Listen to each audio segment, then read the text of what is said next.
কে কার সঙ্গে কথা বলবেন এই বিষয়ে তো কোনো মন্তব্য করতে পারি না। ফিরহাদ হাকিম মমতা বন্দ্যোপাধ্যায়ের দীর্ঘদিনের সৈনিক, প্রাক্তন পুরপিতা, প্রাক্তন মেয়রিং কাউন্সিল, প্রাক্তন মেয়র, প্রাক্তন বিধায়ক, প্রাক্তন এখনও বিধায়ক, প্রাক্তন মন্ত্রী, এখনও বিধায়ক, নিশ্চিতভাবে বিধায়ক, প্রাক্তন মন্ত্রী এবং সংগঠনের অন্যতম গুরুত্বপূর্ণ নেতা।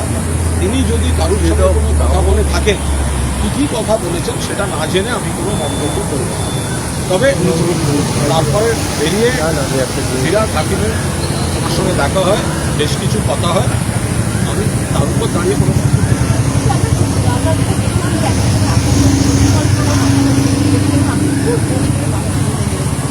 যেটা একেবারে আমি মানে যেটা হতে পারে তারা হয়তো একটা অন্য শিবিরে আছে বা ইত্যাদি, কিন্তু কেউ যদি আমার সঙ্গে একটা কোনো কথা ব্যক্তিগত স্তরে বলে সেটা আমি সম্মত হই বা না হই, সেটা এইভাবে বলাটা ঠিক।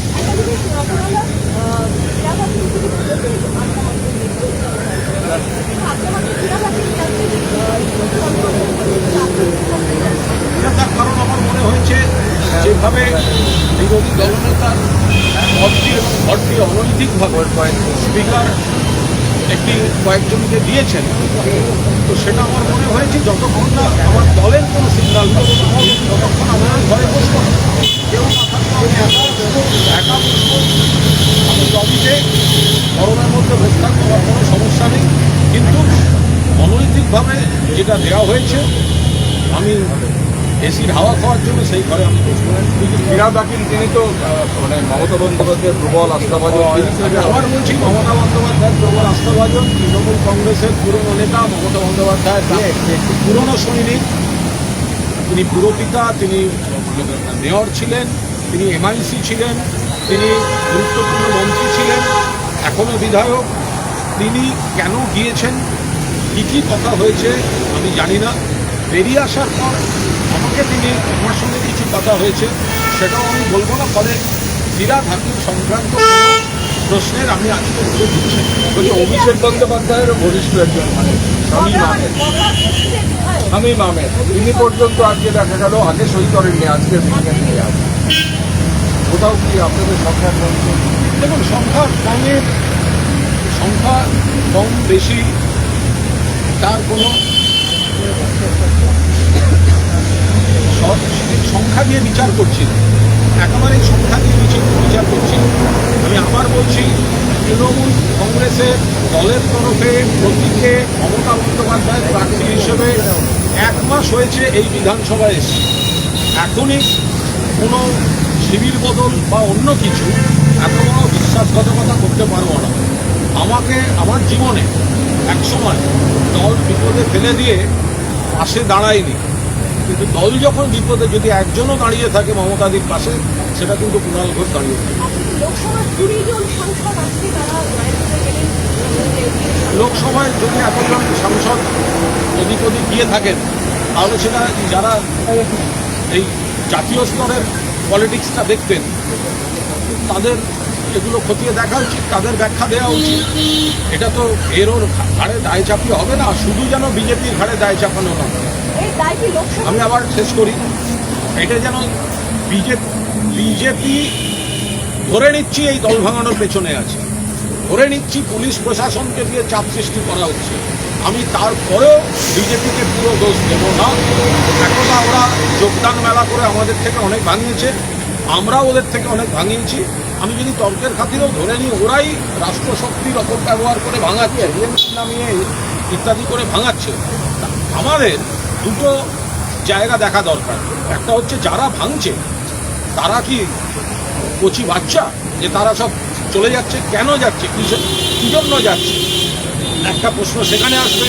আর 2 হচ্ছে, যদি এমপি লেভেলেও এতজন ক্ষুব্ধ হন বা শিফট করেন, তাহলে আমাদের নেতৃত্বকে আঙুল চুষছিলেন, তারা কী করছিলেন, তারা কেন যোগাযোগ রাখেন?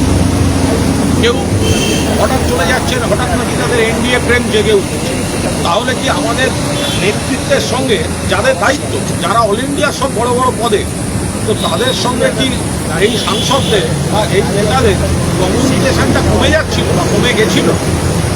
এটা হয় নাকি কখনো যে এতজন লোক একসঙ্গে চলে যাচ্ছেন আর ওখানে কি বলে ওখানে আমাদের সব বড় বড় পদাধিকারীরা জাতীয় রাজনীতি দেখেছেন আর এখন আমরা সবাই মিলে বলবো ওই বিজেপি ভাঙাচ্ছে, নিশ্চয়ই বিজেপিকে সমর্থন করব, কিন্তু যারা যাচ্ছেন তাদের অনেকের নানা অঙ্ক এবং আমাদের নেতৃত্বে নিশ্চিতভাবে তাদের এই দায়িত্বটা নেওয়া দরকার, দায়টা নেওয়া দরকার যে তাহলে তারা কী লিডারশিপ দিলেন।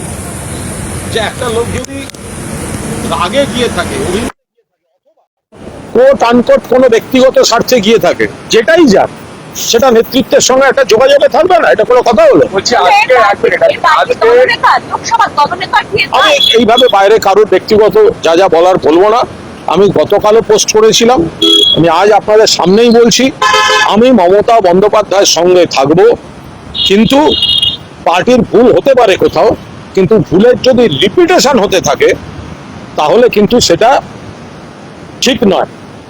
ভুল এক জিনিস, ভুল লোক বাছা এক জিনিস, কিন্তু ভুলের রিপিটেশন যদি হতে থাকে তাহলে এই ধরনের পরিণতি হবে। মমতা বন্দ্যোপাধ্যায়কে কারা বোঝাচ্ছেন, কারা কি বোঝাচ্ছেন, কি ফিডব্যাক দিচ্ছেন, সব ঠিক আছে, সব ঠিক আছে, হয় নাকি এভাবে? আমরা তো যখন যে বিষয়ে সাবধানতা দেওয়ার চেষ্টা করেছি, আমার তো অল টাইম রেকর্ড, বারবার বারবার সাসপেন্ড। আমি আবার বলছি, আমার জীবনে খুব কঠিন সময় দল আমাকে বিপদে ফেলে আমার পাশে দাঁড়ায়নি, কিন্তু এই কুণাল ঘোষ যে ইচ্ছে চলে যেতে পারে, যারা চলে যেতে পারে, কিন্তু অসংখ্য কর্মী রয়েছেন, তাদের একজন হিসেবে কিন্তু মমতা ব্যানার্জির পাশে থাকবে, কিন্তু পাশাপাশি দলকে এই যে রিপিটেশন অফ মিস্টেকস এটার থেকে কিন্তু বেরোতে হবে। বলছি কতটা ব্যর্থতা আপনার দলে যে মমতা বন্দ্যোপাধ্যায় অভিষেক বন্দ্যোপাধ্যায় যখন দিল্লিতে, তখন আপনার ব্যর্থতা শুধু নয়, এটা লজ্জা। ব্যর্থতা নয়, এটা লজ্জা। যে নেত্রীর লড়াইটাকে কিভাবে খাটো করা হচ্ছে। এই মমতা বন্দ্যোপাধ্যায় সিম্বলে যারা জিতেছেন, মমতা বন্দ্যোপাধ্যায় দলে যারা জিতেছেন, মমতা বন্দ্যোপাধ্যায়ের সঙ্গে ছবি তুলতেন যারা, হ্যাংলার মতো তুলেছেন অনেকে, তারা আজকে মমতাদি দিল্লিতে একবার মনে হলো না একটা ব্যক্তিগত কৃতজ্ঞতা বোধ বলে কিছু থাকে, তারা শুভেন্দু অধিকারীর সঙ্গে বৈঠক এবং তারা রাজ্যের এখনকার মুখ্যমন্ত্রীর সঙ্গে বৈঠক করছেন। তাদের ব্যাপার, আমি কাউকে কোনো ব্যক্তিগত আক্রমণ করতে চাই না, কিন্তু এটা মমতা বন্দ্যোপাধ্যায় শুধু নয়, গোটা দলের পক্ষে একটা লজ্জাজনক পরিস্থিতি। কারা করেছেন, কারা দেখছিলেন দল?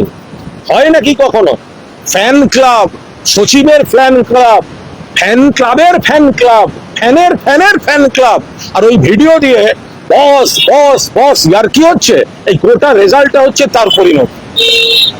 আনন্দ আর ভালোবাসার দীপ্তিতে গড়া সমুজ্জ্বল পরমা, ঠিক তোমারই মতো।